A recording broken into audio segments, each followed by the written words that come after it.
বাইরে এটা তো পুকুর না।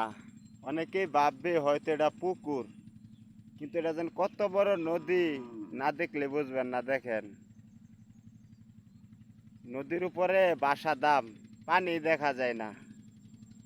অনেকেই ভাববে হয়তো এটা পুকুর, কিন্তু পুকুর না, এটা হচ্ছে আমাদের শীতলক্ষা নদী। দেখেন দামের কি অবস্থা। এই যে ট্রলার যাইতেছে, তাও কতটুকু কষ্ট করে যাইতেছে, অনেক কষ্ট হইতেছে। দেখেন কত পরিমাণে দাম, বাসা দাম। কোথায় থেকে আসে আবার কোথায় যায় তার কোনো নির্ধারিত ঠিকানা নাই। বাঁচতে বাঁচতে একদিকে চলে যায়, সবাই বলতে পারে তার নির্ধারিত ঠিকানা আছে, কিন্তু দামের নির্ধারিত কোনো ঠিকানা নাই।